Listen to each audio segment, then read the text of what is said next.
bonjour à tous, bonjour à vous mesdames et messieurs. Merci encore de nous retrouver ce matin sur votre antenne, sur Equinox Télévision.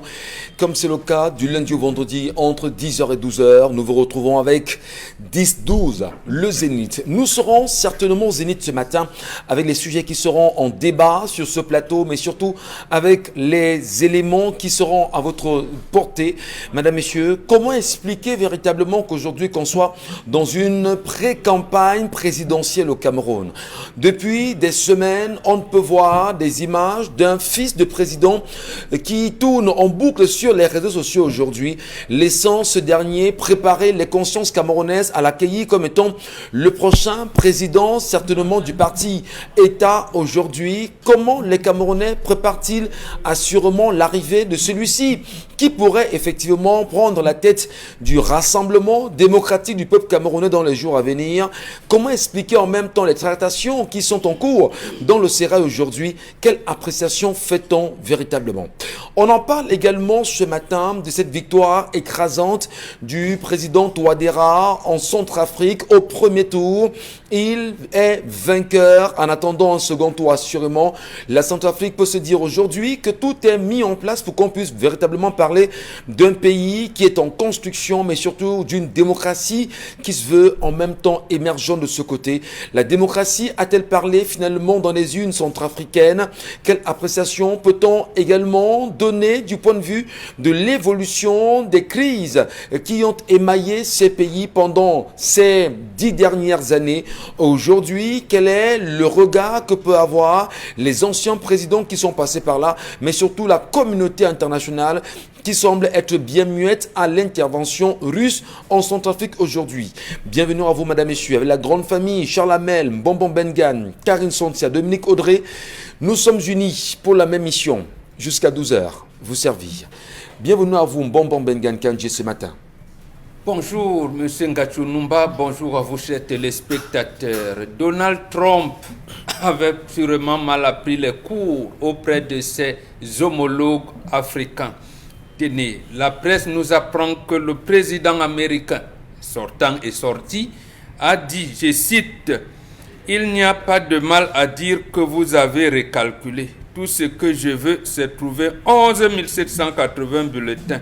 Parce que nous avons gagné cet État. » Fin de citation. Il parlait bien de la Géorgie. C'est-à-dire, l'ex-président américain voulait recalculer à l'africaine comme des résultats américains. Mais il s'est trouvé que là-bas, chez eux, apparemment, on ne triche pas comme ça. On ne triche pas. Le gars lui a dit, tu as perdu, je ne recalcule pas. Ici, chez nous, qui pourrait oser dire ça, un président en exercice, de recalculer, il dit que je ne recalcule pas. De son temps, quand même, Maurice Kamto demandait que les votes soient recalculés au Cameroun, que le recomptage justement des votes soit mis en place. Mais on lui a également dit que non, ça ne se fera pas. Voilà. Et nous, Abraham dit que non seulement je ne recalcule pas, même les PV, je ne te donne pas. Si tu n'as pas eu les tiens, ça va. La France pourra-t-elle écouter la voix américaine qui demande au pays de Emmanuel Macron de tout faire pour trouver une solution dans la crise anglophone qui s'enlise depuis 4 ans aujourd'hui dans les régions anglophones, effectivement? Est-ce que la solution, on va dire, américaine ou les propositions américaines peuvent amener le Cameroun effectivement à se lever comme un seul homme et à trouver en réalité des solutions pour qu'on puisse en venir à une paix réelle dans les zones anglophones aujourd'hui? La France peut-elle avoir peur des États-Unis? Peut-on parler d'injonction de la part des États-Unis ou encore de complicité? Pourquoi pas de bluff véritablement? Qu'est-ce que ça peut bien cacher, ces nombreuses interpellations? Charles Amem Badjou, bonjour à vous et bienvenue ce matin. Bonjour monsieur Michel Ngachou, bonjour à tous les téléspectateurs. Depuis 2014, le Cameroun savait qu'il devait préparer 2 rendez-vous importants, notamment la CAN et la CHAN, même si on va dire que c'est bien plus tard qu'on a donné la CHAN dans la tête des Camerounais, ils se préparaient à recevoir. Rendu à quelques heures du CHAN, on apprend qu'à peine 20 hôtels répondent aux satisfactions de la CAF sur près de 1921 établissements hôteliers que compte le Cameroun. Vraiment. Et cela, c'est pour la CHAN et la CAN. 20 hôtels seulement sur 1921. Et on parle bien sûr du 14 janvier prochain, le démarrage de cette CAN. Comment expliquez-vous, madame, monsieur, qu'aujourd'hui, lorsqu'on parle du CHAN, effectivement, qui sera organisé en terre camerounaise, on aura certainement un public au stade, même si ce public sera sélectif en réalité, et que l'on choisisse au Cameroun d'interdire, ou du moins que le cabinet civil choisisse justement d'annuler la cérémonie des vœux accordés au chef de l'État dans les jours à venir. Qu'est-ce qui peut bien expliquer cet effet, cet état de choses aujourd'hui? Finalement, le Covid a des priorités, peut-être à la présidence et non dans le CHAN. Posons-nous des bonnes questions. Bonjour à vous, Karine Sontier, bienvenue ce matin. Bonjour Michel Gatchou, bonjour aux téléspectateurs. Le cabinet civil a rendu public hier un communiqué annonçant l'annulation de la cérémonie de présentation des vœux au président de la République qui est habituelle au Cameroun. Sauf que cette fois-ci, elle n'aura pas lieu à cause de la Covid-19. Au Gabon, ils ont choisi de la faire de manière virtuelle. Au Cameroun, elle ne se fera pas du tout. Sauf que le budget de l'année 2021 prévoit 70 milliards de francs CFA pour cette cérémonie et autres activités connexes. Cette année, on avait ajouté 12 milliards de francs CFA sur les 58 milliards qui ont servi à l'année 2020 pour ces mêmes cérémonies.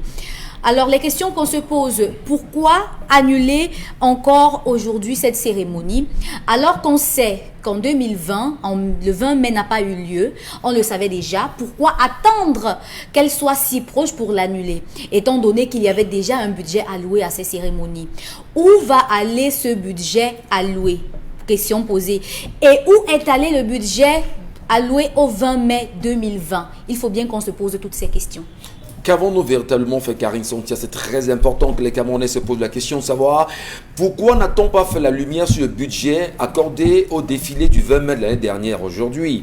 Et qu'est-ce qui sera prévu dans les 5 mois à venir quand on sait qu'aujourd'hui, si l'on commence à nous faire savoir que le chef de l'État ne pourra recevoir personne pour cette cérémonie de présentation de vœux au chef de l'État, effectivement, pourquoi préparer peut-être les Camerounais à ce que le 20 mai prochain, on pourra encore vivre une autre escalade. Il pourrait ne pas y avoir une nouvelle fête nationale au Cameroun. C'est des sujets assez importants. Il faudrait qu'on ouvre les yeux, madame, monsieur, sur les réalités camerounaises aujourd'hui. Installez-vous confortablement et surtout allons accueillir Dominique Audroyengelek. Bonjour à vous, Dominique. Bonjour Michel, bonjour aux téléspectateurs. Ce matin, je vous raconte l'histoire d'un jeune homme âgé de 33 ans et d'une jeune femme âgée de 29 ans. Ils sont à 1 an et demi de relation et dès le départ, le jeune garçon dit qu'il est protestant et qu'il pratique aussi ce qu'on appelle généralement la coutume. En face, la jeune fille est témoin de Jéhovah. Lorsqu'il a abordé cette jeune fille, elle lui a fait savoir qu'elle était de cette obédience-là et le jeune homme de lui dire que ce n'était pas un problème pour lui, ce n'était pas un frein, que l'amour surmonterait toutes les barrières. Et rendu à 1 an et demi, le garçon avait prévu de rencontrer les parents de la fille pour demander la main. Mais avant, il a présenté la jeune femme à sa mère en disant à sa mère: maman, sache que cette jeune fille est témoin de Jéhovah et par rapport à ça, le fait que je ne sois pas de leur obédience fait que elle ne m'a pas encore présenté à ses parents. Donc je te prie d'être un peu plus indulgente et patiente avec elle. La jeune femme âgée de 29 ans connaît tous les membres de la famille du jeune garçon, mais lui ne connaît que ses petites sœurs. La jeune fille vit seule dans la ville de Douala et ses parents sont dans la ville de Yaoundé. Il dit qu'il l'a demandé en mariage, vous savez, avec une bague et tout, tous les deux. Et maintenant, il était question d'aller voir les parents de la fille au mois de mars. Il a fait la demande de fiançailles. Oui. Ah, d'accord. Version occidentalisée, quoi. D'accord. Voilà. Elle a accepté et en mars, on devait aller voir les parents. Mais jusqu'aujourd'hui, la jeune fille tourne et elle a fait savoir au garçon que ça ne peut pas se faire étant entendu que tu n'es pas témoin de Jéhovah comme moi. Mes parents auront du mal à accepter quelqu'un qui ne soit pas de chez nous puisque les valeurs ne sont pas les mêmes. Il s'est rapproché de certains de ses amis qui sont aussi de cette obédience-là en posant le problème. Et ses amis lui ont posé la question de savoir, est-ce que vous êtes déjà passé à l'acte? Il a répondu oui. Et à cette réponse, ses amis lui ont dit, on comprend pourquoi avec cette fille, ça ne peut pas marcher. Et moi, j'ai posé la question. Il est passé à l'acte? Ils ont déjà fait. D'accord. Voilà. Avec la témoin de Jéhovah. Oui. D'accord. Qui est pratiquante. Oui. Engagé. Et moi, je lui ai posé la question de savoir, est-ce que c'est vous qui l'avez dépucelé? Il m'a dit non, non et non. Donc la fille était déjà... Et aujourd'hui, il dit qu'il aime cette fille. Il aime cette fille et il aimerait la convaincre d'accepter qu'il rencontre ses parents, même si ça fait bientôt 2 ans. Et il ne surtout pas se convertir comme témoin de Jéhovah. Oui, parce que la fille lui a proposé une fois et il a dit que non, j'aimerais le faire parce que j'y crois et non simplement parce que je veux te faire plaisir. Voilà. Donc il y a énormément de questions qu'on devrait se poser. Fondamentalement, le problème qu'il pose ce matin, c'est comment vivre avec une témoin de Jéhovah sans se convertir. Avec l'accord des parents. Avec l'accord des parents. Oui. Disons ça comme ça. Parce qu'aujourd'hui, la fille est d'accord, mais ses parents, il faut l'aval des parents aussi. Bon, je sais pas, il n'y a pas de témoin de Jéhovah sur le plateau déjà. Il y a des anciens. Non, mais vous...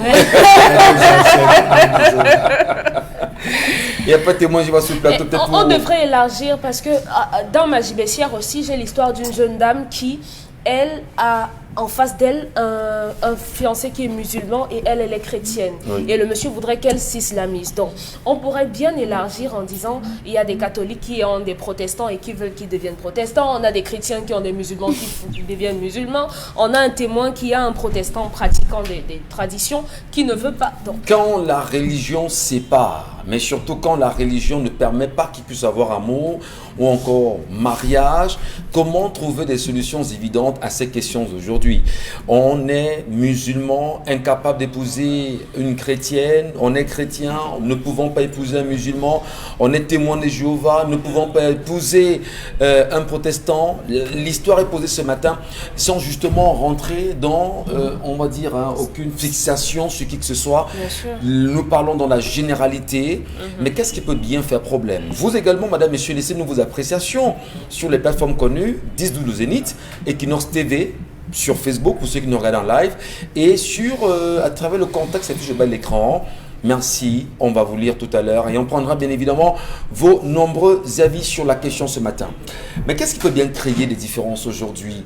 Comment on dit ça? Des éloignements entre humains à cause des religions. Je vous la pose peut-être à vous, Dominique Audrey. Peut-être vous avez au moins autour de vous des réalités, vous avez un vécu quand même. Qu'est-ce qui peut justifier que j'appartienne à une obédience religieuse, vous appartenez à une autre, et que nous nous attirons, que nous nous aimons, au moment venu justement de rendre concret notre relation, que l'Église ou encore que la religion vienne à nous diviser? Qu'est-ce qui peut justifier cet état de choses de votre point de vue? Ce sont certainement les différentes valeurs qu'on prône dans chacune de ces religions-là. Il n'y a que ça qui peut diviser et c'est incongru. Pourtant, on est censé louer un seul Dieu. On est censé louer un Dieu qui doit pouvoir entendre toutes les langues, s'il faut parler des langues, un Dieu qui doit pouvoir lire dans les cœurs de chacun. Maintenant, le problème généralement dans les couples, c'est qu'on se dit, la religion de qui va dominer? Qui sera au-dessus? Mes enfants iront où? Chez leur père ou chez leur mère? Est-ce que mes enfants seront protestants ou bien ils seront catholiques? Est-ce qu'ils seront témoins? Est-ce qu'ils seront ceci? Vous savez, on a des idées reçues de certaines religions. On vous dira peut-être chez les témoins de Jéhovah, là-bas, lorsqu'on est malade, on n'accepte pas de transfusion sanguine, on est un peu carré sur les bords. Et d'aucuns vous diront, certains parents vous diront, non, vraiment, mon enfant peut être en danger, j'ai pas envie qu'il court ce genre de risque. On vous dira, chez les musulmans, on est un peu trop strict, il faut se couvrir et autres. Alors que nous, jeunes filles, on a tendance à être un peu plus... et à ce niveau-là, ça peut être dérangeant, même si votre partenaire vous dit, pour moi, ça va. Et les parents du partenaire vous diront non, si tu épouses mon fils et que tu deviens musulmane, tu dois attacher un foulard, tu dois te couvrir par exemple. À côté de ça, on vous dira chez les catholiques, par exemple, qu'on prend la communion tous les dimanches, et chez les protestants, on vous dira non, je crois que c'est une fois par mois, si je ne me trompe, et que ça ne marche pas. Chez les catholiques, on prie Marie, chez les protestants, on ne prie pas Marie. Dans ces différentes religions, il y a énormément de choses qui on parlera de différences, oui. On parlera de... pas d'acquaintance. On ne regarde pas en tout cas dans la même direction. Parce que si on regarde Dieu, on doit pouvoir accepter les autres avec ce qu'ils ont. Alors, l'histoire de ce matin, justement, elle est témoin de Jéhovah, lui, il est chrétien. Enfin, lui, il est protestant. Elle est témoin de bouche. Elle pratique autre chose. Oui, ça c'est autre chose. Mais est-ce que les deux qui sont chrétiens à la base, puisqu'ils acceptent Christ, non, les deux ne sont pas chrétiens. Les témoins sont jéhovistes. C'est un jéhoviste. Ils sont jéhovistes, les autres sont chrétiens. Ok, donc Jéhovah, c'est le nom qu'on donne à Jésus. Donc, non, chez eux, c'est Jéhovah. jéhoviste. Alors, Jéhovah, est-ce qu'on n'a pas la même Bible? C'est leur créateur. Ouais. Voilà. Est-ce que c'est pas la même Bible, c'est pas les mêmes outils, c'est pas les mêmes rudiments qu'on a pour pouvoir se dire, bon d'accord, nous appelons le même Dieu. Pourquoi est-ce que la religion devrait diviser les peuples aujourd'hui? C'est quand même un problème fondamental aujourd'hui. Oui. Est-ce que la religion devrait diviser? Non, de base. Non, puisqu'on est en train de prier Dieu. Et Dieu, ou bien la logique, prône un certain nombre de choses. Dieu, dans la Bible, on nous dit que Dieu dit que n'arrache pas le bien d'autrui. Mais logiquement, il est clair que prendre la chose de quelqu'un, alors qu'elle ne vous appartient pas, puisqu'elle est à quelqu'un d'autre, c'est mal. Donc, on n'a pas besoin d'aller à l'église pour savoir que ce n'est pas bien de voler. Parce que la logique, les normes voudraient qu'on ne vole pas. Maintenant, pour eux, c'est perdu d'avance parce que la jeune fille n'est pas prête à vous ramener dans la maison de son père. Voilà. Elle n'est pas prête à vous ramener dans la maison de ses parents parce que par amour, on est prêt à tout. Si cette fille vous aimait, elle aurait accepté que ses parents grondent. Elle aurait accepté que ses parents crient. À 29 ans déjà, je crois qu'on est assez vieux pour prendre des décisions sur sa vie. Donc, si elle vous aimait, elle aurait pu braver ça. Et en disant à ses parents, moi je suis déjà sexuellement active et j'ai fait mes choix parce que certainement ses parents pensent qu'elle est pucelle alors qu'au fond... Imaginez bien le choc quand même, hein, Dominique Audrey. Alors Karine Santia, on dit très souvent que l'homme épouse la femme et la femme se marie en réalité. Alors lorsque l'homme épouse la femme épouse également tout ce que l'homme détient et il change même forcément sa religion. Qu'est-ce qui peut expliquer ici que ce soit la fille qui veut amener l'homme absolument à adhérer à sa religion? On ne fait pas les traditions hein, chez les témoins. On ne fait pas, n'est-ce pas vraiment bon? On ne fait pas. Et le garçon, lui, il est pratiquant de tradition parce qu'il vient d'une chefferie. C'est du satanisme en fait chez eux. Voilà. Alors, comment est-ce qu'on explique que ce soit la femme qui impose à l'homme de changer de religion et pourtant c'est l'homme qui épouse la femme devrait venir avec tout ce qu'elle a et valider justement l'union telle qu'elle. Ça c'est votre compréhension. Parce que la personne qui a fait manger la pomme à Ève dans la Bible, ou c'est Adam, c'est ça? Dans la Bible, c'était Ève. Donc finalement, qui suit qui? Bonne question. Ah bon? Pour l'histoire de ce matin, je m'intéresse pratiquement à ces deux religions qui ne sont pas très éloignées, ma foi, en fait. Ce sont des religions communautaristes, vraiment communautaristes, qui fonctionnent en groupe et qui évoluent en groupe. Que ce soit les protestants ou alors les témoins. Chez les protestants, il y a des groupes d'évangélistes, il y a les groupes de ceci, il y a les groupes de cela. Maintenant, chez les témoins, on fonctionne en groupe parce que on essaie à chaque fois dans plusieurs congrégations d'avoir des groupes qui fonctionnent, qui travaillent ensemble, qui font des activités ensemble. La plupart du temps, on fait tout pour que les personnes des sexes différents se retrouvent et puissent se marier entre elles. C'est comme ça qu'ils font. Au sein du témoignisme? Oui, chez les jéhovistes. La plupart du temps, on fait tout pour que ces personnes se retrouvent ensemble dans des activités pour pouvoir se marier. Parce que c'est une congrégation qui pense que c'est quand vous êtes ensemble que votre sang est pur, je me dis. Maintenant, selon le fonctionnement, vous comprendrez très bien que ces deux personnes se sont soit rencontrées à l'école ou alors ils se sont... Parce que dans la vraie vie, en dehors d'être voisins, c'est pas évident d'avoir des voisins qui sont de l'autre congrégation religieuse et avoir de vraies conversations avec elles parce que c'est des personnes très carrées, comme Dominique Audrey l'a dit. Maintenant, ils se sont rencontrés, ces deux jeunes qui ont un peu joué au papa et à maman. Et puis, ils connaissent déjà le fruit défendu, même comme Jéhovah l'interdit, et puis même comme la Bible interdit. Sauf que les protestantistes sont un peu légèrement plus libérale que les témoins de Jéhovah, qui sont vraiment très très carrés, qui sont très fermés. Et vous voyez même la manifestation de la foi dans leur religion fait en sorte que chaque fois... Oui, mais comment c'est la femme qui impose à l'homme d'épouser sa religion? Je vous ai déjà expliqué, vous voulez que j'explique comment? Je vous ai dit que même dans la Bible, c'est la femme qui a demandé à l'homme de manger la pomme et il a mangé. Depuis lors, c'est la femme qui dirige l'homme. Même pour aller voir les voyants et les ministres et autres, c'est toujours la femme qui dit que je connais un là-bas, je connais un là-bas. Je ne crois pas que les hommes disent ça. Donc maintenant, là, qui suit qui? Voilà. C'est à votre avis. C'est la femme qui dirige. Voilà. Je n'invente rien. L'expression est lâchée ce matin. Voilà. Je n'invente rien. Même que ce soit dans les religions musulmanes, chez les musulmans et autres, lorsque vous voulez épouser une femme, soit vous islamisez, soit vous laissez. Parce que si elle refuse, si vous refusez, vous ne pouvez pas être avec elle. Et si vous forcez, elle sera bannie. Donc c'est très compliqué. Dans l'histoire justement de ce matin, qu'est-ce que, de votre point de vue, justement, cet homme doit faire? Parce que lui, il est tenu par son amour pour la fille. Et il y a la... Mais si la fille ne veut pas, il ne forcera pas. C'est ce qu'il faut? Oui, si la fille ne veut pas, il ne forcera pas. Vous savez que quand quelqu'un est vraiment intéressé par une relation avec vous, c'est elle qui vous aide à trouver les voies et les moyens. Et quand vous voyez que la fille, elle est plus carrée que ses parents, vous comprenez très bien que, en fait, elle ne veut même pas faire des efforts.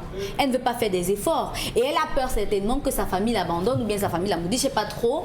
Et puisqu'elle est très attachée à sa religion, elle peut rester dans sa religion et trouver un mari dans sa religion. Je ne sais pas pourquoi il faut forcer. Pourquoi d'abord elle a accepté qu'ils soient ensemble? Quand vous êtes avec quelqu'un, vous essayez de visualiser chaque jour votre relation avec elle. Après peut-être 6 mois, vous essayez de voir si la personne peut facilement abandonner ce qu'elle fait pour être avec vous. Et quand la personne ne peut pas, vous n'insistez pas. Vous allez jusqu'au niveau, vous traversez toutes les étapes d'une vraie relation et vous voulez maintenant nous dire aujourd'hui que non, si tu ne peux pas te convertir et puis on peut être ensemble. Mais qu'il laisse parce qu'elle ne veut pas faire des efforts. Je pense qu'il y a d'autres femmes ailleurs qu'il peut trouver. Même dans sa congrégation religieuse, il peut trouver des femmes. Il veut quel genre de femme? Il veut une femme qui est comme elle. Peut-être qu'elle a quelque chose que lui n'a pas ou qu'il cherche. Ou alors, parce que si elle a quelque chose que lui il cherche, lui il a forcément quelque chose qu'elle ne veut pas. Très bien. Quand la religion divise en même temps, madame, messieurs, quand la religion ne permet pas aux uns et aux autres qui sont d'obédience religieuse différente de se mettre ensemble, comment résoudre le problème fondamentalement?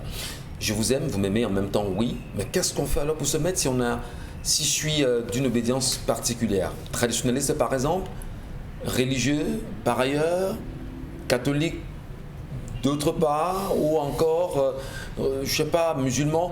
Qu'est-ce qu'on fait pour se mettre ensemble lorsque la religion nous divise? Charles Membadjou, l'histoire de ce matin vous parle aussi. Elle ne me parle pas. Pour être clair, monsieur Michel, elle ne me parle pas. Vous ne pouvez pas être dans l'armée de terre et vous portez la tenue de l'armée de l'air. C'est pas sérieux. Soit vous êtes dans l'armée de terre et vous restez dans l'armée de terre, soit vous êtes dans l'armée de l'air. Arrêtez ces histoires, on dit que je suis chrétien, mais traditionnaliste. Arrêtez ces conneries, ça, monsieur. Merci, Charles. Arrêtez ces conneries. Merci. Il faut faire un choix. Les ancêtres sont aussi... Apocalypse chapitre 3, verset 16 dit: parce que tu es tiède et que tu n'es ni froid ni chaud, je te vomirai de ma bouche. Vous croyez à la Bible, vous? Non, mais je dois illustrer. Je prends juste... Je dois illustrer que même dans la Bible... Je vous la pose la question. Je sais que c'est la Bible. Vous croyez à la Bible, monsieur Mbadjou? Il a besoin de vous répondre aux chrétiens. J'ai repris une parole. J'enlève l'huile sur eux pour les frire. La Bible est claire. Je ne veux ni les tièdes, je ne veux ni les chauds. Je veux que tu sois chaud et tu sois froid. Je ne veux pas de tièdes. Soit tu es avec Dieu, soit tu es avec Dieu, soit tu n'es pas avec Dieu. Pas de juste milieu. Alors, monsieur Michel, vous ne pouvez pas me dire que quelqu'un vous dit que je suis protestant, croyant et je suis traditionnaliste pratiquant. Là, c'est quoi cette histoire? Donc il va aller au lieu sacré avant qu'on ne le lave et dire que c'est béni. C'est ça. Avant de partir prendre la Sainte Seine, il va prendre un peu le jujube, il jette dessus pour pouvoir prendre la Sainte Seine. Non, apprenez à rester chez vous. Apprenez à rester chez vous et rester dans vos éléments. Ne confondez pas. L'eau bénie du prêtre ne sera jamais l'eau de mon lieu sacré. Jamais, monsieur Michel Gachou. L'eau de mes lieux sacrés de nature, depuis la création, est bénie. On n'a pas besoin de paroles pour ça. Alors que l'eau du prêtre, c'est une eau souillée qui a été transformée. et qui peut avoir des virus encore à maison. Donc méfiez-vous. Lâchez-vous. Vous n'êtes pas excessif là? Non, monsieur Michel, je ne suis pas excessif. Je vous dis ce qu'il y a. Il nous frie avec lui. Non, la preuve, je bois l'eau de mes lieux sacrés sans jamais tamiser, ni mettre les cotons comme vous mettez. Mais aux différentes eaux, on met les cotons. C'est vrai, je ne me moque pas, mais je vous dis ce qu'il y a. Donc, à ce niveau, le gars est déjà mauvais, a déjà le fauté, parce qu'il pratique la prostitution spirituelle. Donc il est dans une prostitution, on va dire spiritualo-religieuse ou religieuse. Donc il est prostitué. Lui-même ne sait pas là où il est. Il ne sait pas là où il est positionné. Donc à ce niveau, il ne peut pas dire que je suis chrétien. Non. Il ne peut pas dire qu'il est traditionnaliste. Non. Il est hybride, il est au milieu. Il est au point zéro. Il ne sait pas là où il est. Deuxième chose, quand vous allez rencontrer quelqu'un, monsieur Michel, il sait qu'elle est témoin de Jéhovah. Qu'est-ce qu'il a appris des témoins de Jéhovah avant de se lancer avec une témoin de Jéhovah? Les hormones. Alors, monsieur Michel, était-ce la beauté qu'il a suivie? Puisqu'il écartait justement ses valeurs. Était-ce la beauté qu'il a suivie? Était-ce le comportement qu'il a suivi? Ou était-ce le principe de, comment vous appelez ça, religiosité? Oui, elle est religieuse, je la suis. Parce qu'il faut savoir quelle est la raison pour laquelle il va vers cette fille. Mais vous vous rendez compte que la fille elle-même donne la solution. Ils se sont rencontrés, c'était pour le bonheur et le sexe. Il n'y a rien au fond religieux dans leur rencontre. Parce que vous allez voir des chrétiens, lorsqu'ils sont ensemble, ici ils sont, bon, on a dit protestants, peut-être l'église évangélique, ils vont faire l'ICJG ensemble, ils vont aller ensemble, ils chantent, tous sont à la chorale Canaan, ou sont à la chorale ici, ils chantent, ils se voient tous les jours à la chorale, après la chorale, vous voyez, ils participent à une même activité. Quelle est l'activité commune dans leur religion qui les ramène? Jusque-là, je n'ai pas La lecture de la Bible, peut-être. La lecture, ils n'ont pas la même Bible. La pratique de la Bible. Ils n'ont même pas la même Bible. Premièrement, ils n'ont pas la même Bible. Deuxièmement, même les idéaux, même la façon de prier, la formulation, l'enseignement n'est pas la même chose. Très bien. Donc à ce niveau, vous vous rendez compte que c'est pour le bonheur du sexe. Vous avez une autre fille qui dit qu'elle est pratiquante. Elle se souvient que ses parents vont être contre, alors qu'elle a déjà forniqué, elle a déjà couché, elle a déjà posé un acte qui ne rentre pas dans le cadre avec Dieu. Donc vraiment pour moi, je vous dis, ça ne sert à rien d'être chrétien si vous ne pouvez pas attractivement attirer d'autres personnes, ramener des personnes. Vous avez plein de personnes qui disent qu'ils sont chrétiens, à la différence des Bantous qui sont des Bantous traditionnalistes et qui assument. Je n'ai pas besoin d'attendre quelqu'un pour m'évangéliser. Donc, j'arrive quelque part avant de manger n'importe quel repas. Je prends l'eau de mes lieux sacrés, je verse sur la nourriture. S'il y a le poison, ça mousse, monsieur Michel Gâteau. Nous, on a nos principes de vie et on les applique chaque jour et ça marche. Je dors mal la nuit, je verse le sel le matin. Je connais mes règles. En posant ton verre, tu portes, ça se casse. Bien. On vous dira que vous irez en enfer. Pardon? Il y est déjà.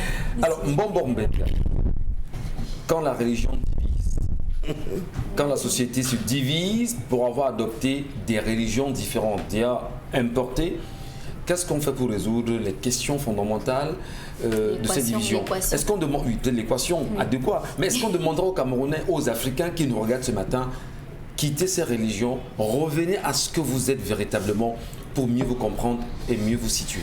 Merci que vous avez trouvé la solution. Vous faites quoi là-bas? Que faites-vous là-bas? La religion, dans son essence, c'est une tradition, donc des divisions. Autre chose, tout que ce soit témoin, les autres, ils disent que leur ancêtre c'est Abraham.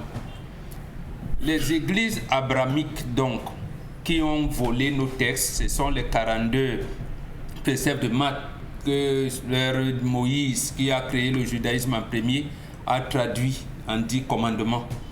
Et les 42 préceptes de Matthes. Mais ils n'ont pas compris que nous, nos dieux, c'est des représentations ontologiques pour réguler l'harmonie.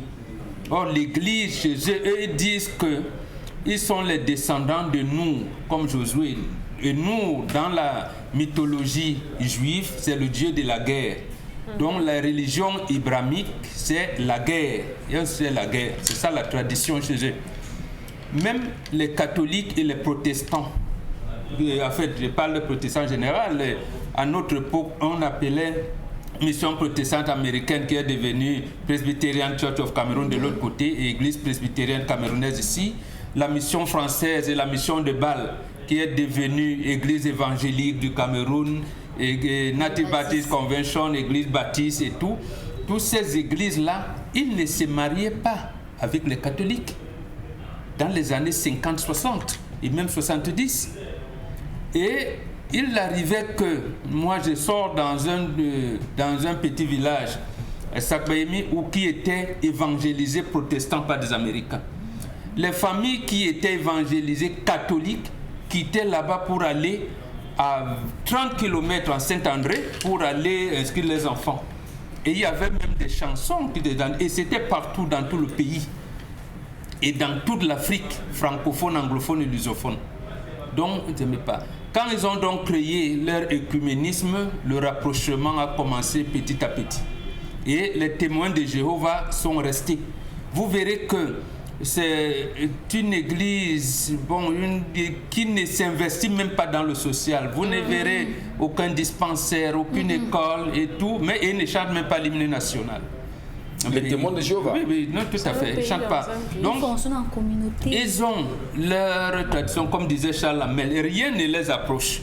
Et le drame, justement, pour les Africains, c'est que vous n'allez pas rencontrer une famille qui se réunit. Elle doit dire, non, nous chez les catholiques romains, on fait ceci. Nous, chez les catholiques anglicans, on fait ceci. Nous, chez les catholiques gallicanes, on fait ceci. Nous, chez les catholiques orthodoxes, on fait ceci. Nous, à l'église évangélique, on fait... Donc, vous voyez que personne ne parle de sa tradition-là, à ce moment. Mais comme celui-ci, je lui conseille, ce bonhomme, de quitter le christianisme ou l'église protestante, d'enceinte cette fille et de revenir à la tradition. Oui. Pourquoi? Parce que justement, il faut fasse semblant de vouloir les enfants pour faire les enfants. Il fait semblant de vouloir c'est pas moi qui leur ai demandé de se mélanger, comme on dit. Ils se sont mélangés. Apparemment, qu'il enceinte la fille et qu'il a demandé sa main. Et justement, la famille des témoins de Jéhovah sera divisée. Il y aura sûrement un chef de famille qui, lui, n'est pas témoin de Jéhovah, qui va convaincre la famille à lui donner la femme. Et la femme sera excommuniée des témoins de Jéhovah, ce qui sera une bonne chose pour cette femme. Ouais. Et ils vont vivre. Que lui aussi quitte la religion protestante, qu'il viendra dans la tradition. Et là, maintenant, ils vont se retrouver. N'est-ce pas l'occasion, justement, Bonbon Bengan, de dire qu'il faudrait qu'il y ait quand même un appel du peuple africain aujourd'hui, en leur disant les réalités sociologiques, spirituelles ne sont pas dans les religions importées. D'abord, la religion se rattache au Messie, au prophète. Or, la spiritualité, c'est l'éveil de l'âme de Dieu qui sommeille en chacun de nous. Ces religions-là ne sont pas spirituelles. Ou si vous voulez, il n'y a pas de spiritualité là-bas. Parce qu'en fait, on vous dit, si vous êtes chrétien et citez un truc, la foi chrétienne, il cite un certain nombre de choses. Voilà, le rosaire, les choses comme ça. Il n'y a pas de spiritualité là-dedans. Oh, parce que Jésus a dit, d'abord Jésus leur dit, mangez mon corps, buvez mon sang. Ils ne savent pas que c'est le vampirisme qu'ils font là. Donc, il faut quitter. Il faut quitter ces églises-là, purement et simplement. Que risquent les Africains? Pour vous qui comprenez mieux ces questions, que risquent les Africains qui sont entrés dans les religions importées aujourd'hui? Nous avons perdu la science et la technique. J'entends souvent, il y a des gens comme ça, parce que même au soir de leur vie, Engelbert Mvin était obligé. Et le père Hibga, c'est parce qu'on ne peut pas être chrétien et scientifique, ce n'est pas possible. Comme disait Charles Lamel tout à l'heure, tu ne peux pas. C'est dire que là, c'est le dogmatisme.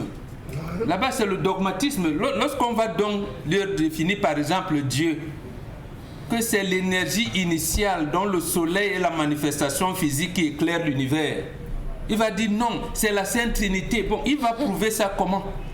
Dieu le Père, Dieu le Fils, Dieu le Saint-Esprit. C'est en réalité pour vous distraire et pour vous frigorifier le cerveau. Donc, on ne peut pas être chrétien et être scientifique. Les Africains, justement, parce qu'ils sont entrés dans ces églises, ils ont perdu la science et c'est là où en réalité est l'origine de notre retard. Parce que, la science réside dans nos traditions. Le jeune homme dit que ce que Mbombo préconise, c'est exactement ce que sa mère lui a demandé de faire. Voilà, donc il nous regarde pendant que nous y sommes en même Tout temps. à fait.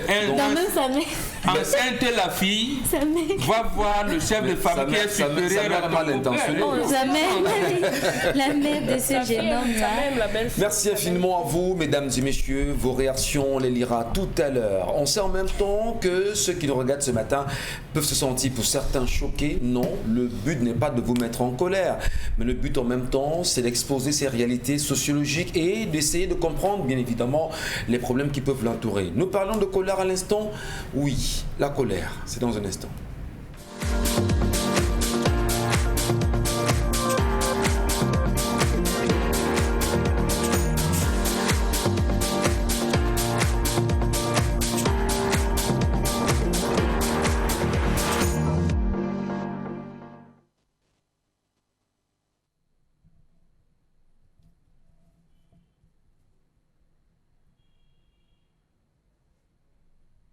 Je m'interroge ce jour sur la question de la négligence des autres pathologies depuis le déclenchement de la pandémie à coronavirus dans ce pays. À l'ombre du Covid-19, la tuberculose, le cancer, le VIH-Sida, le diabète, l'insuffisance rénale, le choléra, la rougeole et le paludisme continuent de tuer tranquillement, au dit de certains experts de la santé qui se posent des questions sur l'organisation du ministère de la Santé par rapport à la gestion de la COVID-19. Notre ministre de la Santé est devenu ministre COVID-19. Bravo. La maladie star a même une plage horaire permanente dans l'ensemble des journaux de notre tam-tam national. Il n'y a pas d'insuline pour les diabétiques, pas de kit de dialyse pour les hémodialysés, pas de médicaments pour les tuberculeux et bien d'autres médicaments nécessaires à la prise en charge d'autres pathologies. Les constats sont là. Silence, bouche cousue. Priorité des priorités, la COVID-19. Pas besoin d'en faire un drame, encore moins des reportages. On est déjà assez pris avec la COVID, vous répond-on, depuis que l'on sait qu'il y a une deuxième variante. Savez-vous que depuis le déclenchement de la pandémie à COVID-19, ces trois épidémies, à savoir le choléra, la rougeole et le paludisme, ont fait plus de 2130 morts. Ce n'est pas moi qui le dis, confèrent les experts du ministère de la Santé. Pourquoi? Tout simplement parce que l'important était tourné vers la chloroquine. Importer au maximum, négliger les autres molécules pouvant aider ou contribuer à soigner les autres maladies. Comment comprendre que la survenue de la pandémie à coronavirus ait paralysé la prise en charge des malades atteints de maladies incurables? D'une part, ceux qui fuyaient de peur qu'arrivés à l'hôpital, on va les taxer de coroniens, d'autres qui allaient à l'hôpital et se retrouvaient contraints de prendre d'autres traitements parce que les symptômes étaient assimilés à coronavirus.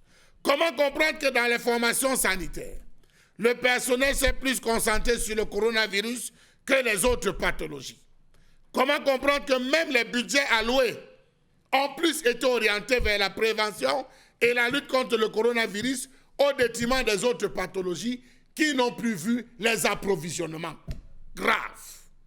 À ce jour, l'ensemble des centres d'hémodialyse de ce pays se trouvent dans l'obligation de fermer du fait de l'obsolescence, mieux des pannes des appareils techniques.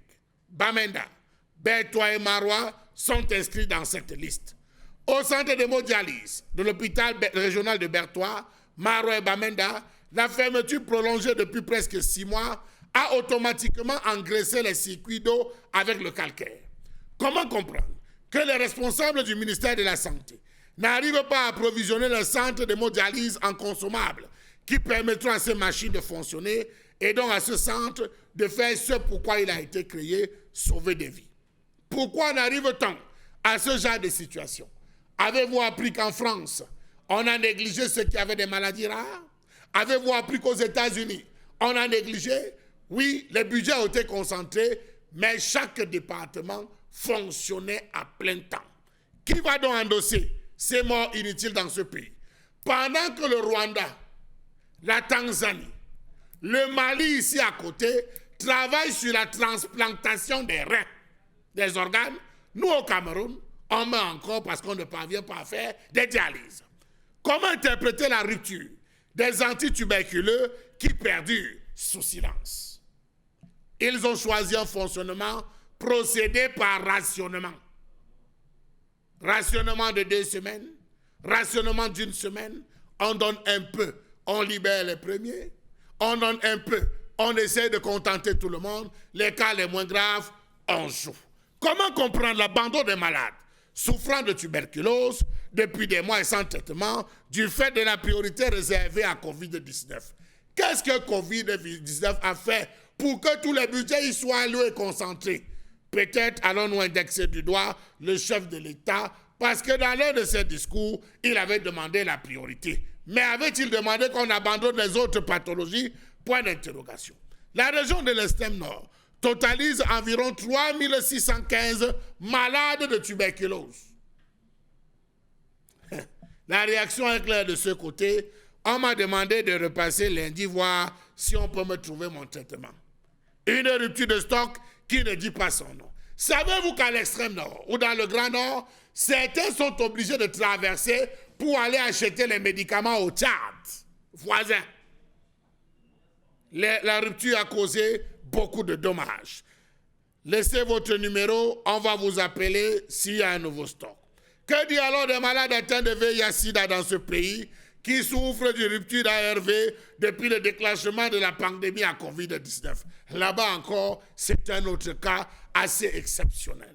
À Yaoundé, plusieurs responsables des unités de prise en charge admettent qu'ils ont décrié la rareté, mais on a dit silence. Pour certaines molécules, les stocks de sécurité d'au moins 3 mois que l'on devait garder en cas de besoin ont totalement été épuisés. Silence, taisez-vous. Cela pourrait être comme Fantomas, le titre d'un film, Fantomas des chaînes, mais hélas, c'est la réalité sur le terrain. Comment comprendre ces négligences du gouvernement?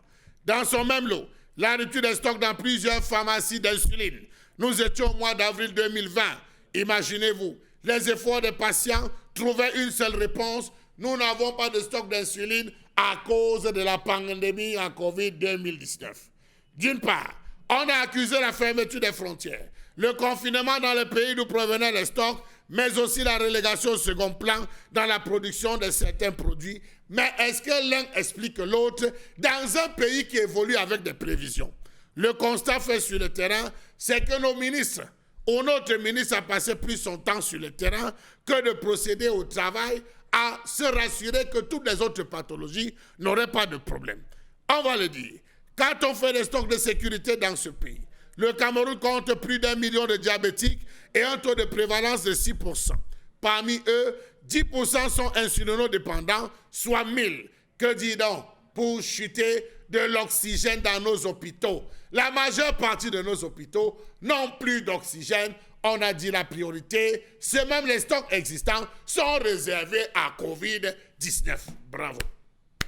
Bravo au ministère de la Covid-19.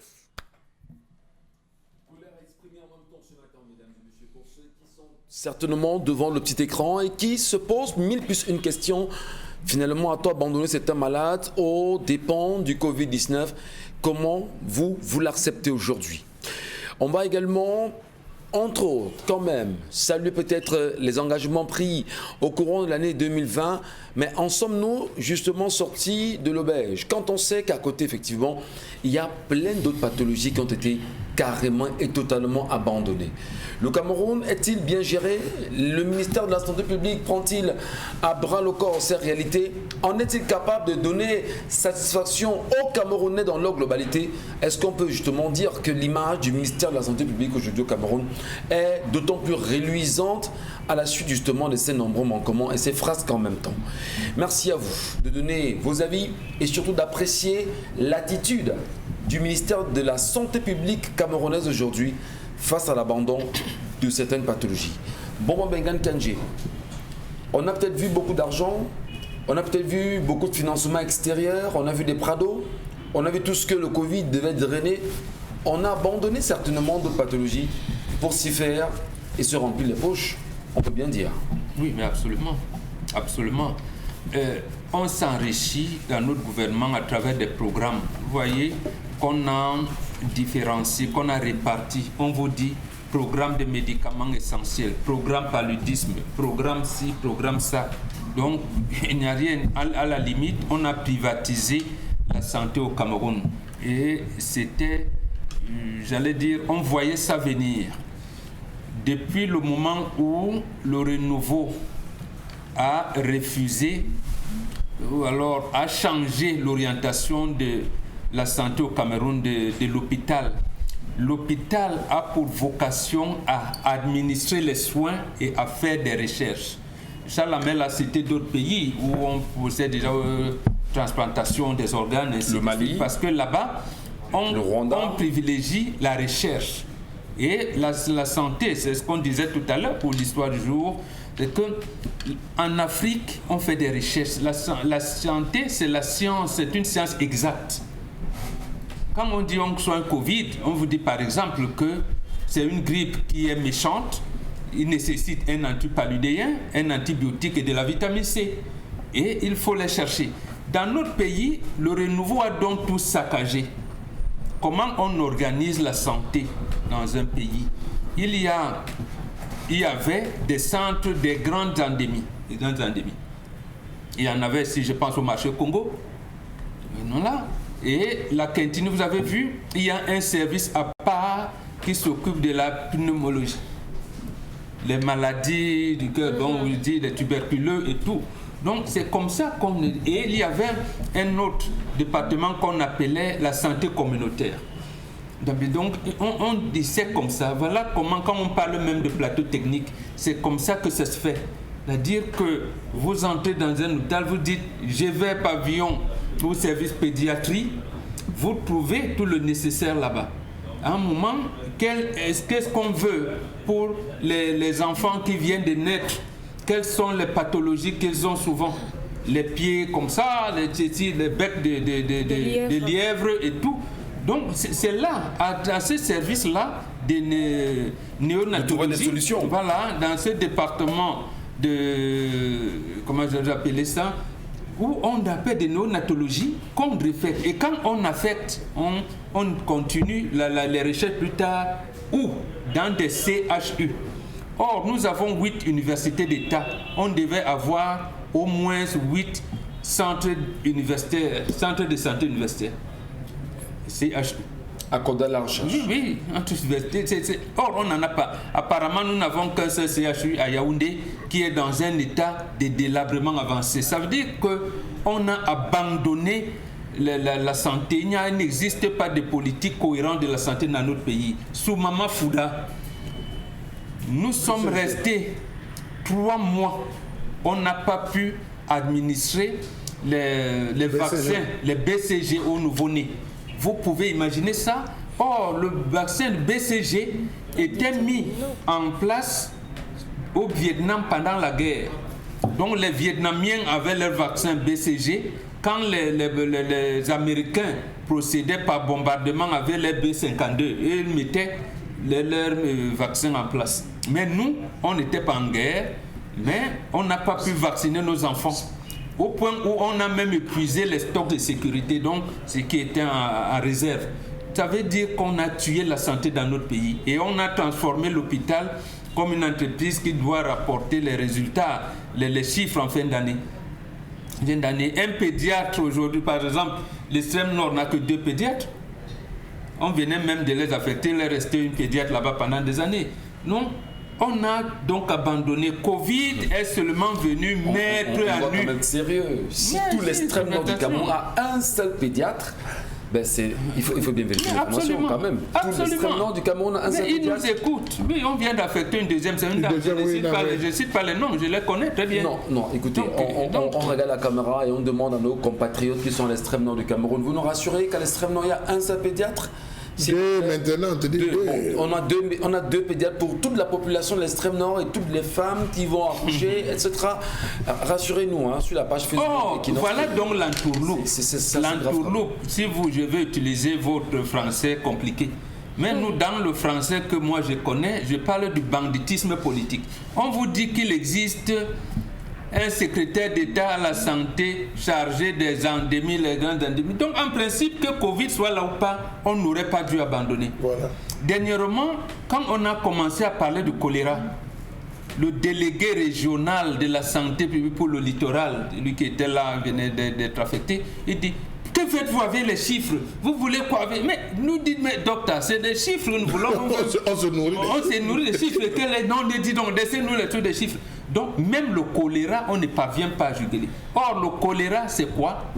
C'est une maladie de la saleté. C'est une maladie de la saleté. Donc, en fait, le gouvernement amène les Camerounais à dire que donc, vous êtes sales. Or, c'est le gouvernement qui a sali le Cameroun. Et la preuve, même le choléra, on ne parvient pas à juguler. Donc, on a abandonné la politique de santé. Or, on est venu dire, non, les PMI, programmes maternels et infantiles, on transforme ça, et même les dispensaires, on vous dit non, ça devient centre de santé intégré, ça devient hôpital de district, ça veut dire hôpital d'arrondissement. Attendez, et qu'est-ce qui accompagne donc ça? Alors que hier, quand on était avec nos PMI, nos dispensaires, nos ceci, précisément parce qu'il y avait une politique, un embryon de politique de santé. Et vous accusez le renouveau, vous dites que le renouveau a tué le système de santé camerounais. Absolument. Madame, Monsieur, quelle appréciation vous en faites effectivement du système de santé camerounais aujourd'hui? On sait en même temps que vous êtes très nombreux à nous regarder de l'autre côté. Vous n'établisserez peut-être pas de comparaison entre l'Europe et l'Afrique, notamment le Cameroun. Peut-être oui, peut-être non. Pourquoi pas en même temps? Mais est-ce qu'on va dire que c'est raisonnable que dans un pays comme le Cameroun, que l'on s'oublie à d'autres pathologies qui peuvent véritablement nuire plein de Camerounais pour ne s'intéresser qu'au Covid-19 qui est, selon certains experts, moins dangereux que ces nombreuses pathologies, notamment le choléra aujourd'hui. On attendra vos différentes réactions, mais surtout l'émission se poursuit. Une petite pause s'impose, mesdames, messieurs. À tout de suite.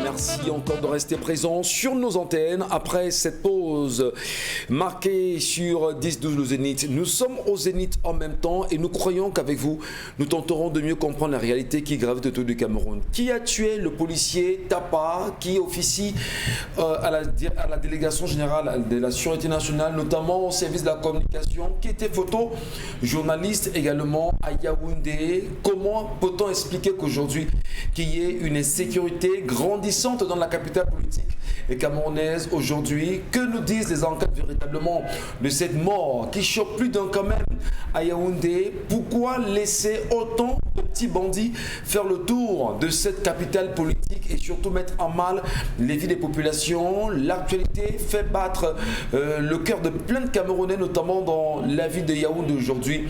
Comment la police peut être victime aujourd'hui d'une tuerie de trop quand même pour ce journaliste, photographe, notamment homme de médias et qui officiait à la délégation générale de la Sûreté nationale à Yaoundé. On en profite encore ce matin pour adresser toutes nos condoléances à la police camerounaise. Revenons sur le sujet de la colère exprimée ce matin par Charles Amen Bachou. Au-delà des pathologies bien connues, que le ministère de la Santé publique ait choisi de s'arrêter uniquement sur les résolutions liées au Covid-19. Qu'est-ce qui peut expliquer cet état de choses? En même temps, comment en sortir? Mais surtout, le chiffre de 2139 morts. 2130 morts au Cameroun, oui. Des personnes qui sont parties à la suite de différentes autres pathologies. Choléra, rougeole, paludisme. Voilà. Choléra, rougeole, paludisme. On n'en fait pas écho Et pourtant, c'est des morts de trop. Karine Santia.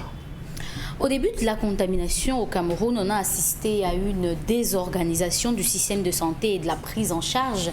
On a vu comment les patients, lorsqu'ils arrivaient dans les centres de santé, étaient orientés et parfois même recalés. Ici à la Quintini, parfois, ils étaient introduits dans une salle lorsqu'ils venaient pour faire seulement le test. On les mélangeait tous dans une salle avant de procéder aux examens. Et si on n'arrivait pas sur vous, certains devaient revenir après. Vous voyez que seulement ça a été déjà un cadre propice pour que celui qui souffre du palu soit contaminé par la Covid-19 par exemple.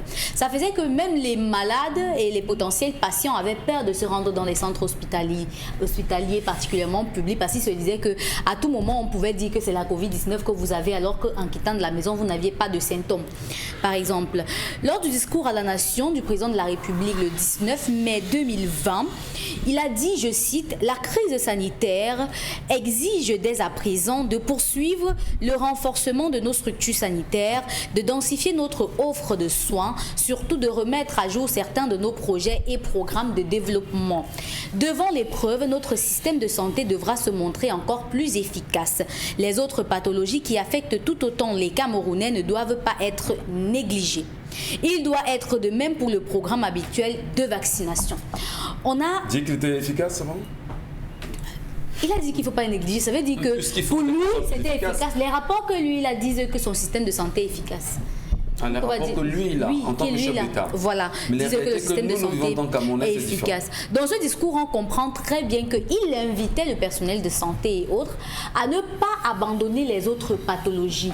Ce qui veut dire que avec ou sans la Covid-19, les patients souffrant de paludisme devaient toujours être pris en charge. C'est pourquoi vous avez vu qu'après son discours, il y a eu un démembrement des centres de prise en charge contre la Covid-19, des centres spécialisés ou des camps qu'on avait aménagés pour prendre en charge les patients. Sauf que cela n'a pas empêché que les malades d'insuffisance rénale manquent de kits pour être pris en charge ou que leurs machines continuent à être en panne jusqu'ici. C'est pourquoi vous comprenez que certains disaient qu'ils ont été abandonnés. Monsieur Mbacho aujourd'hui dit que les malades des autres maladies, les malades souffrant d'autres maladies ont été abandonnés justement parce que pendant la Covid-19, tout ce dont on a entendu parler, c'était Covid-19, Covid-19, Covid-19. Et pourtant, en même temps, les patients, les gens ont commencé à souffrir et à mourir de choléra, à mourir de rougeole et autres.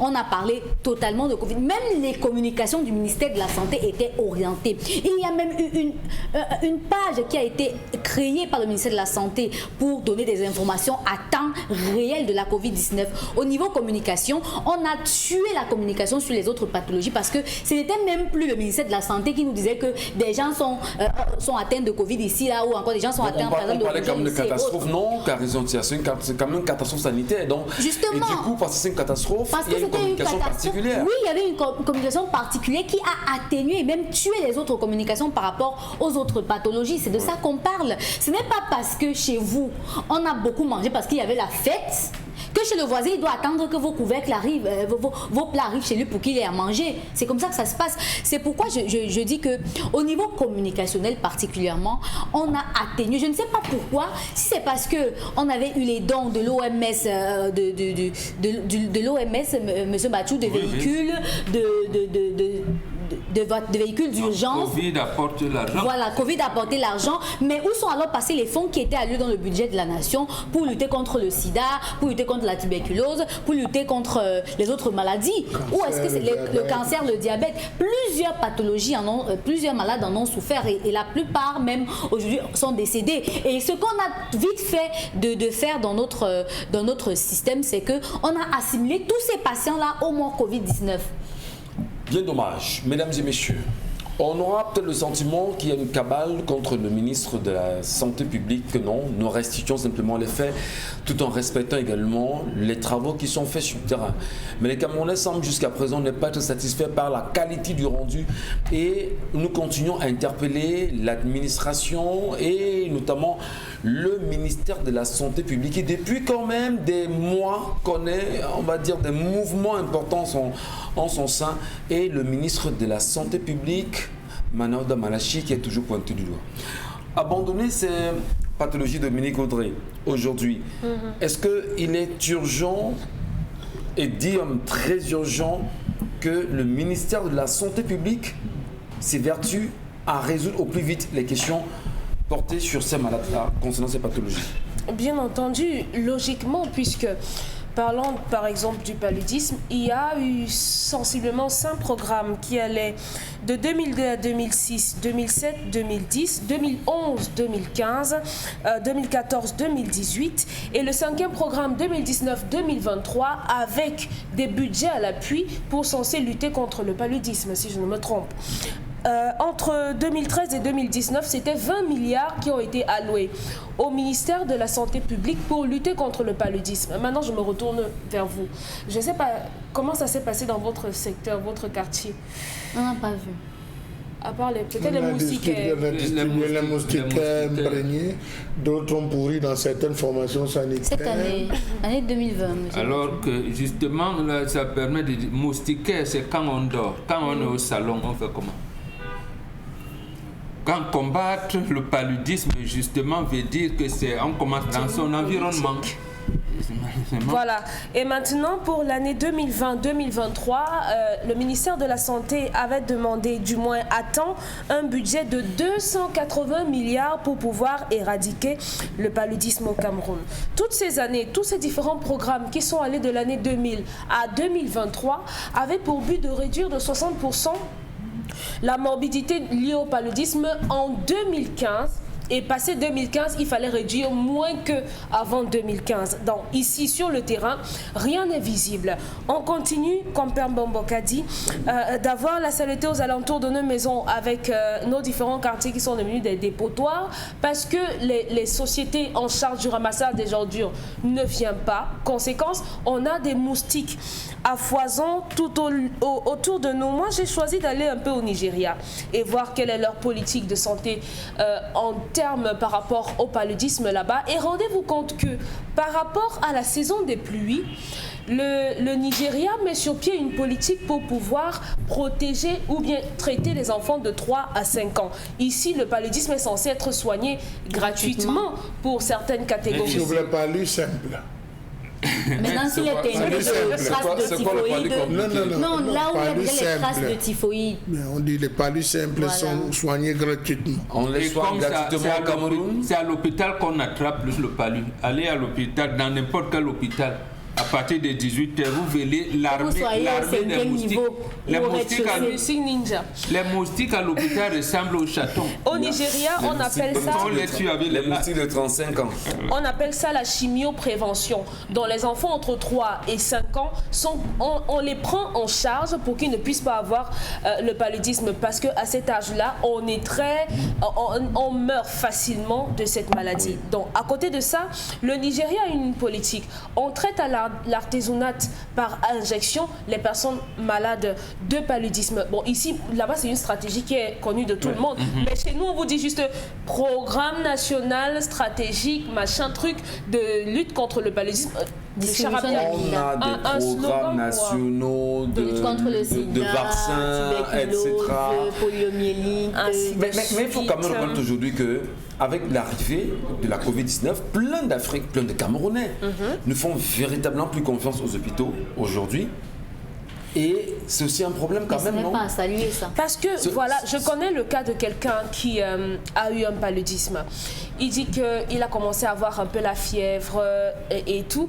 Il se ramène à l'hôpital pendant qu'il y a le truc de corona. Là, lui, il dit qu'il savait que c'était le palu. Mais arrivé là-bas, on lui a dit non, fais d'abord le test. Comme tu chauffes là et ta température et la fièvre et tout, c'est le corona. Il a préféré partir, lui, parce qu'il savait qu'il n'avait pas le corona. Il n'a pas été en contact. Il y a cette peur-là qui a fait que beaucoup de gens sont morts aujourd'hui dans leur domicile parce qu'ils avaient peur de contracter la maladie là-bas. Moi, j'aimerais parler aussi du choléra. Madame Linda Esso, sous-directrice de la lutte contre les épidémies, a annoncé qu'il y a eu sensiblement 1500 cas de choléra, dont 69 morts au Cameroun. Et Mbombouk l'a dit. En 2020 ? Oui, c'est une question de saleté. Et à côté de ça, il y a la promiscuité. À ce moment-là, on parle de l'urbanisation parce qu'aujourd'hui, à Douala, par exemple, on traverse le salon de quelqu'un pour aller chez lui. En 2018, l'ambassade d'Israël au Cameroun, notamment à Yaoundé 6, a présenté une nouvelle technologie qui permettait de potabiliser l'eau. Et ils ont annoncé à cette époque-là qu'ils distribueraient ces machines-là, cette technologie, dans des communes qui étaient dans le besoin. De 2018 en 2021, moi, j'ai jamais entendu parler de ça à Douala. J'aimerais savoir, est-ce que Israël n'a pas dit la vérité ou bien alors on a distribué et on n'a pas remis ça à nos différentes communes? J'aimerais comprendre. Et les cas de choléra aujourd'hui sont accentués au niveau de Kribi, au niveau du nord, du sud-ouest, du sud, du centre et du littoral, parce qu'on a un problème criard d'eau. Il y a un problème avec les latrines et il y a également les aliments souillés que nous consommons. Je terminerai, Monsieur Ngachou, avec le cas de la rougeole. Quand même aujourd'hui pour faire assez de comment dire ça, de prévention, je ne sais pas si le mot est à sa place en même temps. Prévenir quoi? Assez de consultation, voilà. Elles sont assez d'équipes pour pouvoir mieux consulter les malades de Covid-19 aujourd'hui au Cameroun. C'est bien dommage. Mais il va falloir quand même dire que, au-delà de ces réalités, Dominique Audrey, le ministre doit se réveiller très vite. Le ministère doit se réveiller très vite. Hyper vite, surtout avec les cas de rougeole. Voilà. La rougeole je vais terminer par là. Les gens ne le savent pas, mais la rougeole est l'une des maladies les plus contagieuses du monde. Ouais. On semble généralement négligé. C'est plus sensible chez les enfants entre 0 et 5 ans et plus grave chez les personnes âgées de plus de 20 ans. Rendez-vous compte que les personnes mortes ou bien atteintes de rougeole au Cameroun sont à 50% des enfants qui n'ont pas été vaccinés. L'a mentionné, on a eu une pénurie de vaccins ici et le plus grave c'est qu'en mars 2020 l'OMS a demandé qu'on suspende d'abord les processus de vaccination parce que ça ne respectait plus la distanciation sociale et tout ça. Donc maintenant le programme élargi de vaccination au Cameroun a annoncé qu'il y a eu 3000 personnes qui ont été touchées au Cameroun en 2020 par la rougeole et il y a eu énormément de décès. Il y a eu Kribi, il y a eu Gashiga, il y a eu Betareoya, il y a eu Ngaoundal et il y a eu Hawaï. Donc, M. Manaouda Manachi a fort à faire parce qu'aujourd'hui, on a réduit le coronavirus à une grippe et maintenant, il sera impératif qu'il reprennent les dossiers parce qu'on a l'impression qu'il dort un peu. Il s'est endormi, on s'est caché derrière le corona pour ne rien faire. Le ministère a des démembrements. L'homme de Trouille, comme on est souvent en train de fuir les problèmes. Lui-même, il avait dit oui. L'homme de Trouille est en train de fuir les problèmes en ce moment parce qu'il y a le député Jean-Michel Ninche qui ne lâche pas. Le ministre. Et c'est assez compliqué quand même. Il n'a pas fui. Parce qu'il est le ministre. Il avait dit oui, non? Il avait dit oui. Il a défendu son budget, non? Il a défendu son budget. Alors. Merci beaucoup. Comment il va fuir ses responsabilités? Allez, bon, mais fondamentalement, Chalamel, vraiment pour qu'on sorte de ce sujet, véritablement, cette colère d'ailleurs exprimée ce matin, quelle est justement la perception du peuple camerounais sur, j'ai envie de dire, les manquements de ce ministère aujourd'hui par rapport à ces pathologies? Comment doit se comporter en fait le peuple et qu'est-ce qui doit se faire au plus tôt aujourd'hui de votre point de vue? Monsieur Michel Ngachou, si pendant que vous êtes en train de manifester dans la rue pour une revalorisation de votre salaire et que juste à côté de vous, vous avez un malade de diabète et d'insuffisance rénale qui est en train de manifester, vous restez encore dans la rue? Répondez-moi, vous restez encore assis dans la rue? Vous rentrez vous coucher en disant que je croyais que pour moi c'était grave, mais t'as pas un grave, rester dans la rue. Voilà ce à quoi on assiste au Cameroun, monsieur Michel Ngachou. Non, mais lorsque vous tombez chez un malade, il faut toujours assister. Parce que je vous dis, j'ai essayé de mettre sur une balance. Oui. Voilà. Ce n'est pas parce qu'il n'y a plus de chiens dans le village que le chasseur va mettre le grelot sur le cou du chat. Très bien. Donc, monsieur Michel Ngachou, ce n'est pas parce qu'il y a eu coronavirus que désormais, les ministres fonctionnent comme si ils sont dirigés par un gourou, excusez-moi l'expression, par un gourou qui dit montez comme ça, tout le monde se met à monter. On oublie les priorités. Mais regardez que communication, Covid, relations extérieures, Covid, défense, Covid. Tous les ministères étaient conduits en Covid. Avec un budget spécial Covid, monsieur Michel Ngachou. Premier ministère. Et que c'est alors la Covid qui a tué la majeure partie des personnes? Que non. on s'oriente vers des programmes et des objets stériles. Je suis désolé de vous le dire. J'ai approché la direction de l'approvisionnement, M. Michel Ngachou, dans cette colère. J'ai approché la direction de la coopération au ministère de la Santé. Il m'a répondu, je vous cite, « Aucune formation sanitaire n'est en rupture totale, mais il y a des tensions. » C'est ça le terme. Tension de quoi? En français. Donc il y a des tensions. Trésorerie, sanction humaine. Je vous dis, il n'y a pas de rupture totale, mais il y a des tensions. Donc essayez de comprendre que nous cherchons à gérer ces tensions avant d'y arriver. Mais c'est un aveu qu'il y a une rupture, un manquement, M. Michel Ngachou. Permettez-moi de vous citer, M. Michel. Est-ce que vous savez que l'extrême nord, dans certains hôpitaux à l'extrême nord, sont en rupture totale? Je prends la zone de Kousseri. Beaucoup de malades, les médecins qui sont là-bas demandent aux patients d'aller acheter au Tchad. Quoi, tous les médicaments? Allez acheter, mais je vous assure que quand ça ne va pas, les gens traversent pour aller acheter au Tchad. D'autres vont jusqu'au Soudan acheter. Vous allez laisser attendre Yaoundé. Monsieur Michel Ngachou, selon le rapport annuel sur le dépistage de tuberculose au Cameroun, 23 741 Camerounais souffrent de tuberculose. 5% de ces cas sont des enfants de 0 à 14 ans. La région de l'extrême nord, les villes de Yaoundé et Douala représentent 45% des cas dépistés, toutes formes confondues. Extrême nord 3241, Yaoundé 3812, Douala 4506 patients. Alors calculez. C'est énorme. Calculez, M. Michel Ngachou, que pendant toute la période de Covid, vous arrivez à l'hôpital, on dit que non, c'est les molécules de stabilisation qu'on a.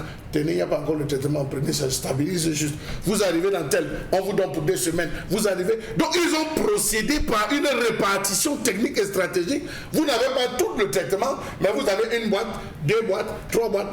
Vous ne vous donnez pas la possibilité de décrier cela. Autre chose, M. Michel Ngachou, il faut dire quand même que ça remonte à 1985 qu'on a effectué la première dialyse au Cameroun. La toute première dialyse, M. Michel Ngachou, c'est en 1985. 2020. Jusqu'en 2020, ça fait combien d'années? 36, de 21, 36 ans. Dites-moi, M. Michel Ngachou, on a ouvert des centres de dialyse fantômes. Ben, toi, dans quel état? Pas de kit de dialyse. L'hôpital militaire de Yaoundé est dans quel état? Inauguré à grand frère, mais n'a pratiquement jamais fonctionné. L'hôpital à Quintini, dont la salle mais chip, censée abriter les machines, reste désespérément vide. Vous voulez qu'on vous cite en termes de trucs? Mais on se dit, on vous dit qu'on est en train de naviguer. Même les générateurs, les équipements du centre de dialyse de Marois devraient être renouvelés depuis. On n'a pas pu renouveler, M. Michel Ngachou. À cause de quoi, dit-on? La pandémie à Covid-19. Dès que vous soulevez un sujet, on dit que la pandémie est arrivée. La pandémie est arrivée. Même les ARV. Vous riez, mais M. Michel Ngachou, ne riez pas. N'oubliez pas aussi que le Cameroun, à côté de ça, est défaillant. N'oubliez pas, auprès de l'OMS, les fonds du Fonds national de lutte contre le sida, la tuberculose et le paludisme, le Cameroun ne paye pas ses cotisations. Le Cameroun a une dette de cotisation annuelle statutaire pour la période 2015-2019 auprès de l'OMS était évaluée à 36 millions de francs par an. Et le Cameroun totalise plus de 144 millions de francs CFA d'aérés auprès de l'OMS d'un pays. Vous vous attendez à ce qu'on vous livre les médicaments?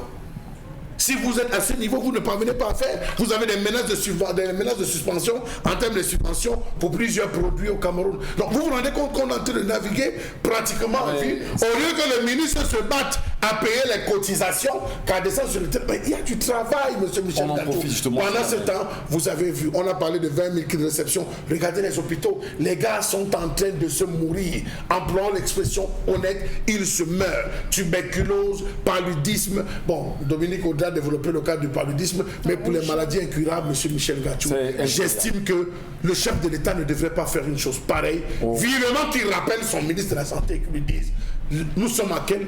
La santé. La santé. Mais rappelez-vous, hier encore sur le plateau de Kinox Soir, je pense que c'est Jimpo, je pense bien, qui soulevait la question des hémodialyses en disant que le chef de l'État avait donné les instructions au ministre Manaouda Maladi. Mais regardez ce qui se passe avec les gars des hémodialyses. Regardez ce qui se passe avec les gars qui ont la tuberculose. Regardez, vous avez vu le combat qu'il y avait eu entre le délégué régional lorsque nous avons dit ici qu'il y avait un souci avec les différents médicaments. Quelques semaines après, on a dit, venez voir, c'est déjà au port, vous gueulez pour rien. Mais entre-temps, combien de personnes sont tombées? Trop de morts inutiles au pays, dans ce pays. On vous dit merci, monsieur Mbachou. Merci également à vous qui nous regardez ce matin. Le Cameroun est formidable. Devrait-on vivre seulement et regarder ou devrait-on penser à des réelles actions pour amener le Cameroun à changer? Avons-nous le sentiment, mesdames et messieurs, que le Cameroun semble être tenu par une caste de personnes qui le dirige à sa guise, en fait ce qu'il veut, sachant qu'on a un peuple en réalité amorphe qui ne demande pas des bilans de tout ce qui peut être mené comme action à son endroit. Comment peut-on expliquer qu'avec la colère de ce matin, que l'on sache en réalité que nous avons les députés de la nation qui certainement dans les jours à venir vont se retrouver à nouveau à l'hémicycle de Ngouaekele pour redébattre encore sur les questions du budget de 2022 sans pour autant se poser la question de savoir qu'avons-nous fait du bilan de l'année écoulée. Mais maintenant, au-delà de la santé, peut-être nous parlons sur ce plateau, mais pensons-nous à ceux qui sont dans ce qu'on appelle entre guillemets l'arrière-pays, qui n'ont pas de soins de santé adéquats, qui n'ont même pas de points de santé, si vous voulez, de dispensaires ou encore de PMI minimalement. Les réalités camerounaises sont quand même assez graves. Que l'on est toujours en droit de se demander, est-ce que le Cameroun est gouverné? Est-ce que les Camerounais se sentent heureux avec ce gouvernement? Mais surtout, est-ce qu'on peut se dire que le renouveau a apporté effectivement à la santé, un plus à la santé des Camerounais aujourd'hui? Les messages, madame, monsieur. Karine Sontia, nous les lisons et nous les écoutons. Jeannette Michael. Le problème avec la gestion du Covid est que tous les dirigeants africains veulent faire comme les Occidentaux, même dans la communication sur le Covid. Pourtant, les conditions sanitaires ne sont pas les mêmes dans les différents pays du monde. On confine en Europe, les pays africains confinent pareillement. Ce qu'on ne vous dit pas, c'est que même en Europe, les mesures anti-Covid sont très critiquées dans la population, même si les masses médias n'en parlent pas. Effectivement, en réalité, en principe, le Covid-19 n'est pas un problème de santé publique dans nos États. Pas un problème de santé publique ici. Même là-bas en Europe, où il y a un confinement, vous verrez qu'il y a moins d'Africains qui sont contaminés. Pourquoi? Je ne vous donnerai pas les raisons ici.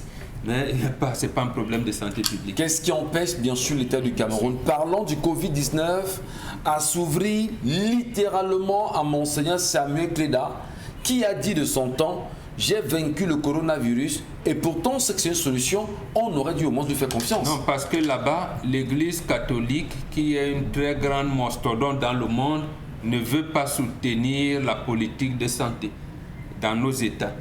Vous voyez bien que on vous parlait de l'hôpital. Mais si l'Église catholique ne soutient pas la politique de santé dans nos États, et qu'on a des déclarations comme celle que le pape a eu récemment, c'est problématique, non? Mais le pape est en collusion incestueuse avec beaucoup de chefs d'État. Sinon, il aurait dit, il aurait instruit aux États. C'est quand même le Vatican, tout le monde veut voir le pape. Il aurait instruit au Cameroun que non, qu'on laisse Cléda développer cette stratégie. Et pourquoi l'Église catholique même ne peut pas créer des hôpitaux en bonne et due forme? Rester au niveau des dispensaires et tout, c'est fait exprès. Parce qu'il y a une politique de dépeuplement de l'Afrique. En réalité, Covid les gêne. Parce que le Covid n'a pas contribué au dépeuplement de l'Afrique, comme le sont le sida et le paludisme, par exemple. Très bien. Karine. Personnellement, le sort des Camerounais, je m'en fiche.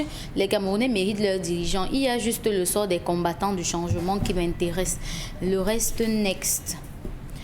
Ce pays est magique. Il doit falloir une rupture totale avec les colons pour que le président et sa clique sauvent ce pays. Un autre message. Cette fille même, par rapport à l'histoire du jour, cette fille même est une fausse témoin de Jéhovah, car on ne pratique pas de sexe, même pas de bisous avant le mariage. C'est vraiment un mariage à l'aveuglette et au physique. Il passe le temps à augmenter à des hauteurs de milliards le budget pour les frais de représentation, alors qu'ils peuvent injecter ça dans la santé. Ils préfèrent boire les champagnes minces. Aucune rationalité dans la gestion des choses publiques. Thierry Tamko. Sans Covid-19, aurions-nous pu prendre en charge de façon normale les autres pathologies? Une question, je ne le pense pas. Le Covid-19 n'est qu'un alibi pour cacher notre incapacité d'assurer notre système de santé. Jean-Bernard Tetmen. Absolument. Je vous dis, beaucoup de personnes regardent cette émission en douce et ces hommes appliquent vos conseils. Donc les filles vont tomber enceintes alors que les hommes ne les suivront pas, ne suivront pas leur religion. Ah, ça c'est par rapport à... C'est pas ce qu'on dit. Cette fille, sa future belle-mère, sa potentielle belle-mère l'aime beaucoup. Oui. Et ils vont même entreprendre de l'épouser. Donc, on ne dit pas aux garçons de faire les enfants à l'emporte-pied. Parce que beaucoup mais un homme sérieux dit qu'il faut enceinte les filles si on veut. Non, j'ai dit cette fille doit tomber enceinte de ce garçon. Maintenant, pour des hommes respectables, faites autant d'enfants que vous voulez. Donc, c'est le truc. Quand les Bantous vont vous demander de sortir des églises et de vous rapprocher des initiés, vous allez crier au scandale. Si la religion était quelque chose de vrai, alors il n'y aurait pas toutes ces divergences puisqu'elle prône l'adoration d'un même Dieu qui est supposé être universel, originaire du Noun. Je peux vous dire qu'entre Bamoun chrétiens et musulmans, les histoires de mariage et même de cohabitation sont hyper difficiles à cause de la religion. La foi unie, la religion divise. Ah, c'est Tony Franck d'Amchouat. Est-ce que ça peut changer? Est-ce que ça peut... Parce que effectivement, l'exemple qui a été pris par le téléspectateur, si c'est uniquement dans la région du Noun... Non, c'est partout. Dans le département du Noun. Il vient de là, c'est son environnement direct. Oui, même dans le Grand Nord, pour qu'un peuple épouse quelqu'un d'autre, c'est difficile. Alors donc c'est la religion qui donc deux Bamoun, il y a un témoin de Jéhovah, l'autre musulman, vous ne pouvez pas. Il en est de même de Bassa des doigts, c'est comme ça. Donc la religion a pu diviser la religion, les familles, diviser les communautés. Le tribalisme. Et le tribalisme d'ailleurs. Mais écoutez leur comportement. L'église protestante est comment?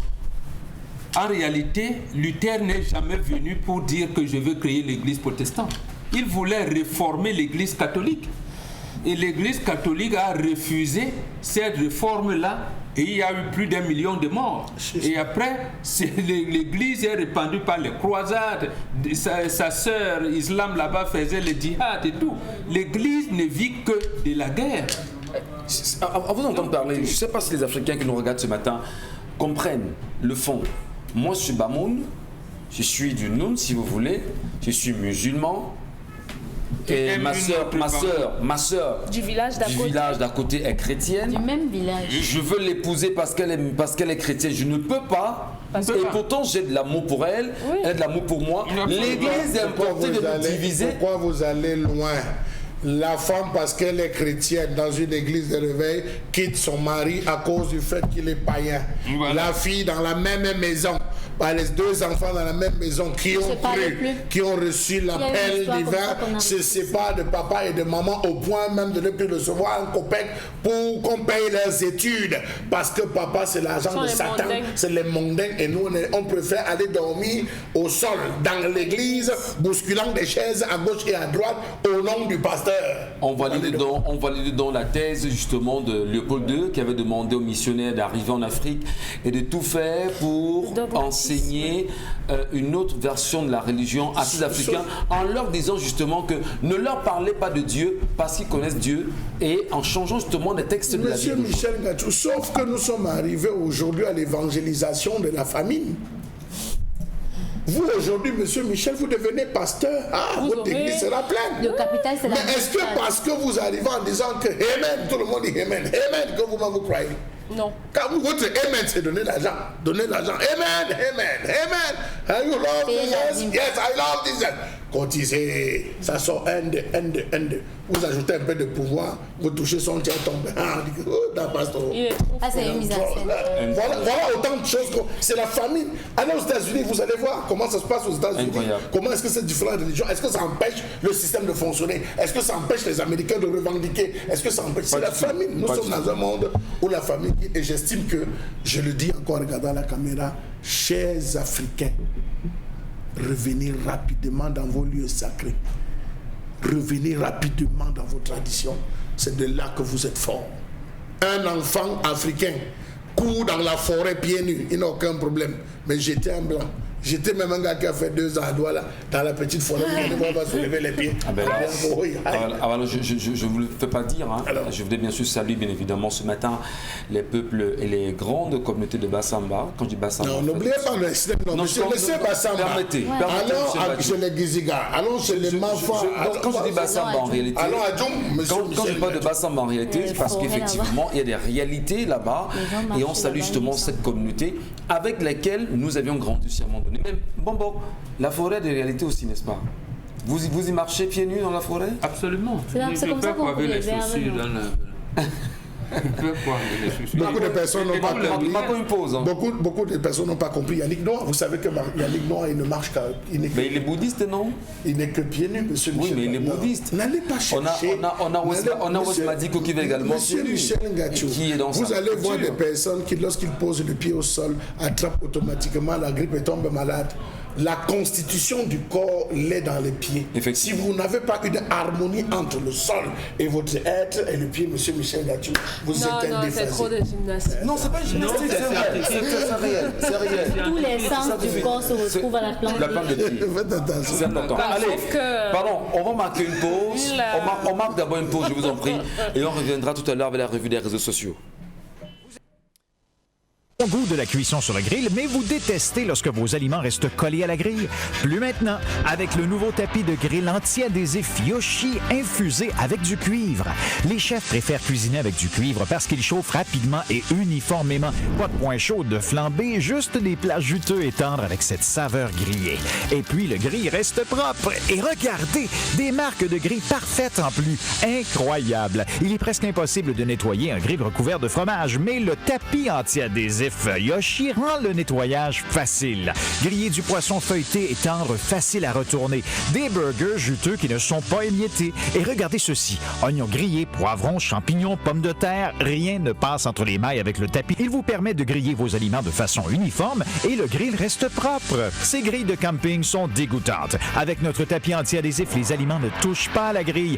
Utilisez-le au four, au fond de vos plats. Ils resteront propres et les aliments ne colleront pas et glisseront comme par magie. Et il est lavable au lave-vaisselle.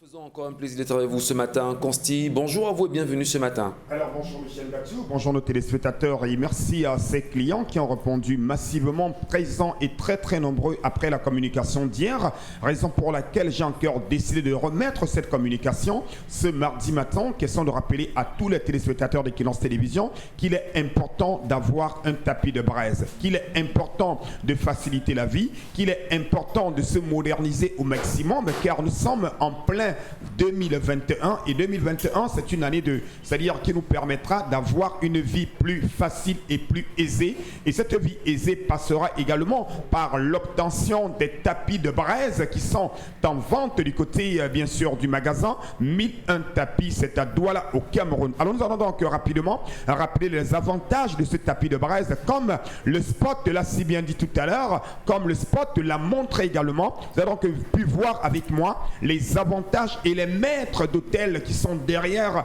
l'utilisation des tapis de braise. Ce tapis de braise permet de faciliter la braise. Le tapis de braise est également rapide au niveau de la braise.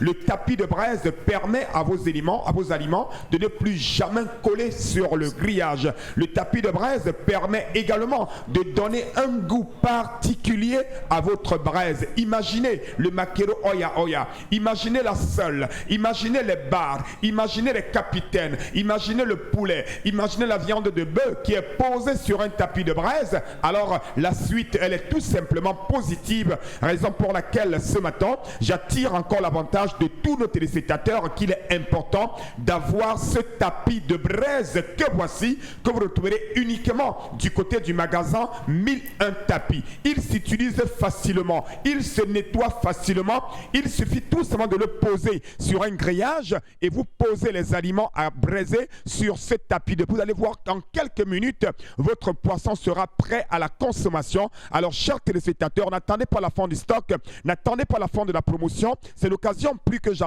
de commander dès à présent un tapis de braise. Ceux qui nous ont regardé hier, retenez qu'il est important de l'avoir. Ce tapis de braise, any man must get tapis de braise. On appelle ça en anglais, en français, tapis for Breza. Yes, any man with Yami today must get tapis for Breza. Vous l'avez normalement à 10 000 francs le prix de promotion. Mais dans le cadre du concept Salaka, tous ceux qui vont le commander vont l'acheter à moins de 10 000 francs. Oui, je dis bien, à moins de 10 000 francs. Un tapis de braise du côté, bien sûr, du magasin. 1001 tapis. Un tapis de braise innovant. Un tapis de braise révolutionnaire. Les numéros de téléphone, vous les avez. Vous l'avez à moins de 10 000 francs magasin 1001 tapis. On parle également des gants de cuisine, super gants, que vous avez également du côté du magasin 1001 tapis.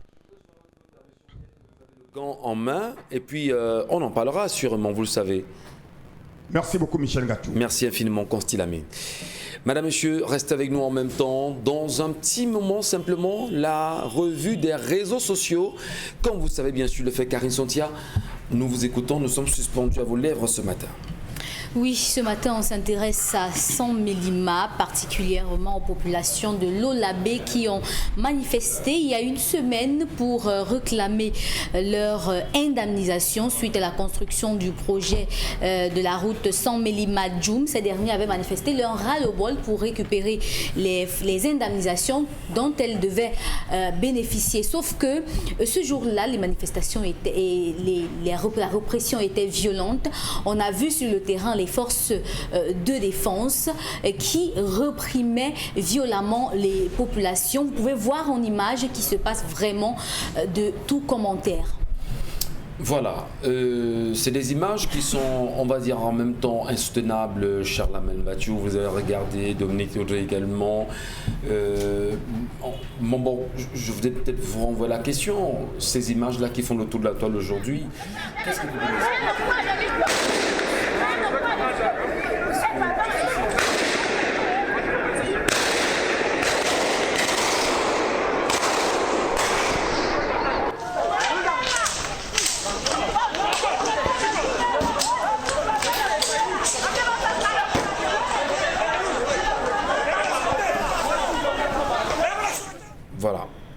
Voilà, comment est-ce qu'au Cameroun, lorsqu'on revendique ses droits, voilà comment on est traité.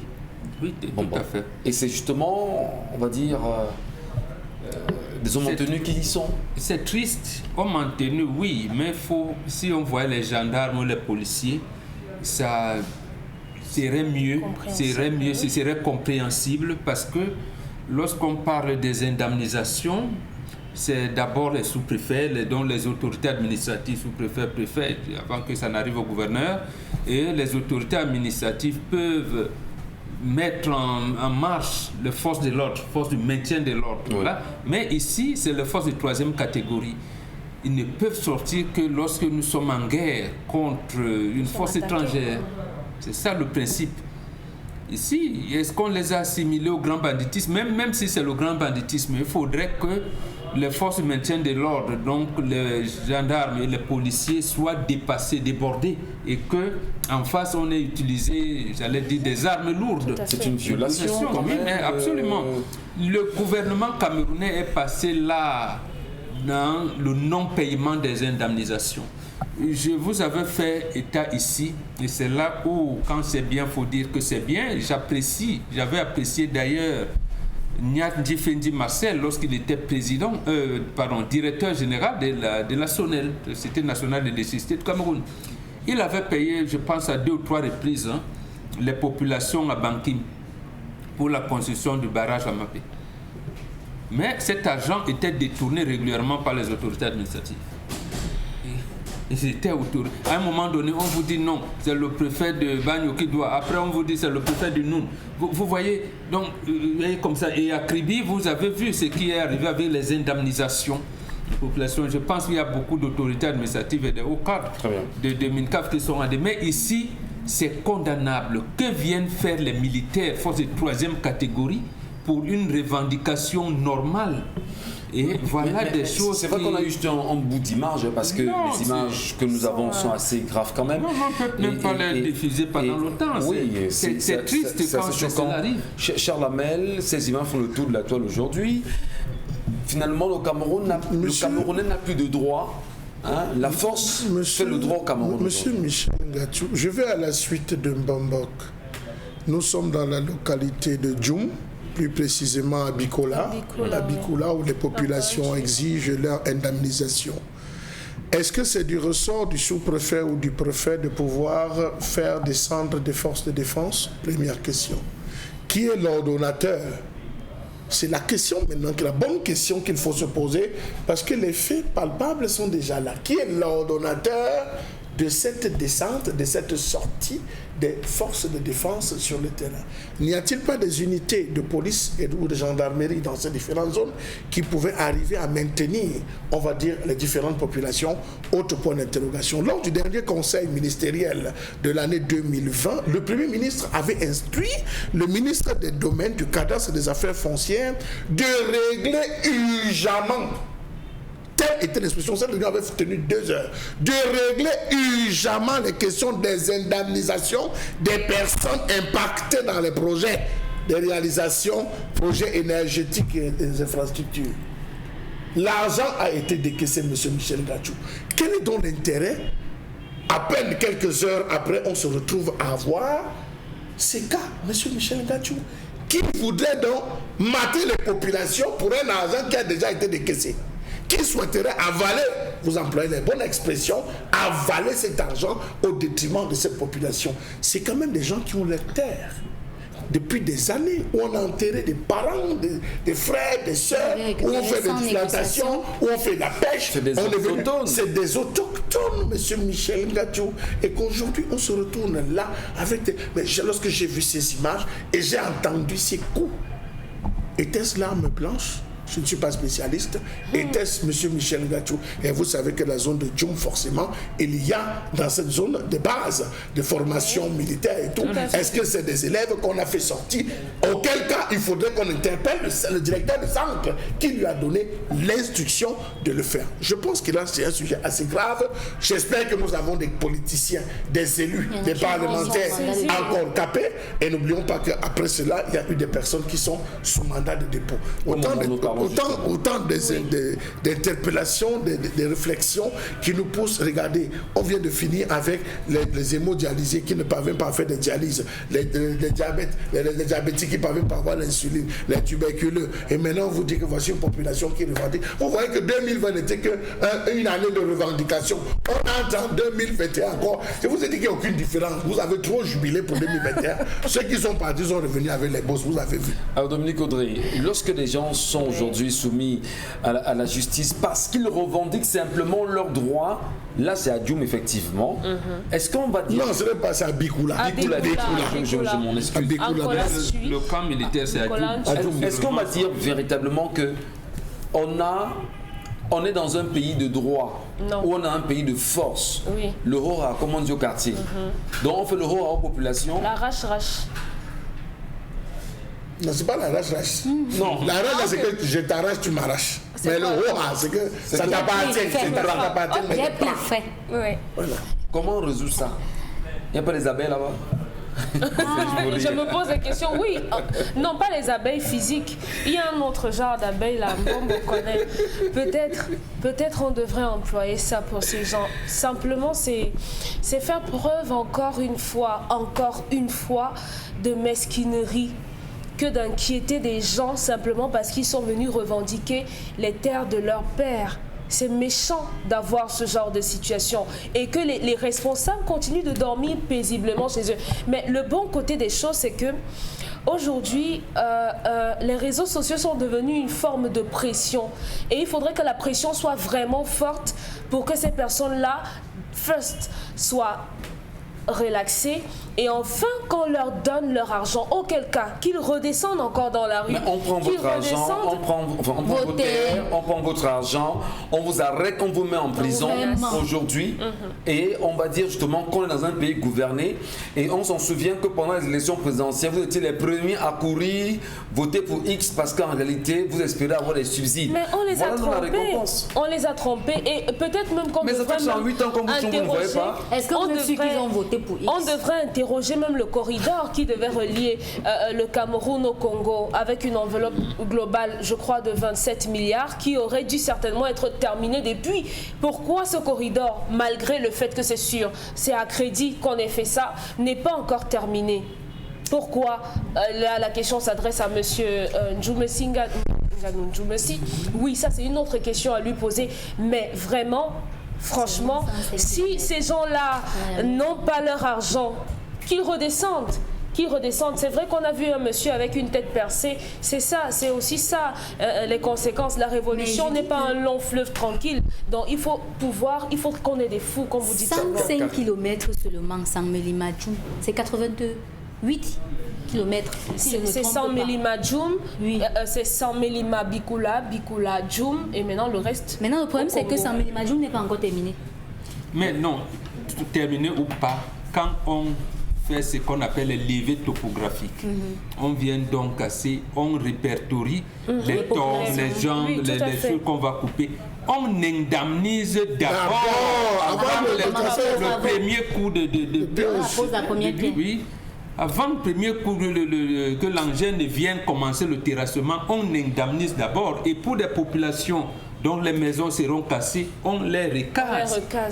Ils ont des recasements, on indemnise, on recase et on commence. C'est le même problème que les populations vivant sur la route Douala-Yaoundé ont aujourd'hui, parce que jusqu'aujourd'hui, il y en a à Yassa qui n'ont pas toujours été indemnisés. Vous parlez Yamza, je parle des banquiers, barrage de la Mapé.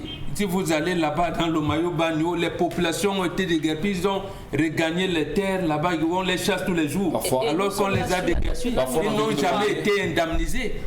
Jamais. Parfois on a envie de nous demander, mais alors que la nationale avait dépassé, je pense, 2 ou 3 fois. Pour refaire le Cameroun, là, jamais arrivé aux bénéficiaires. Pour refaire le Cameroun, pour inverser la vapeur, pour changer justement les données, ou les données au Cameroun, qu'est-ce qu'il faut faire? Il faut organiser la cérémonie. C'est quoi ce pays dans lequel on vit?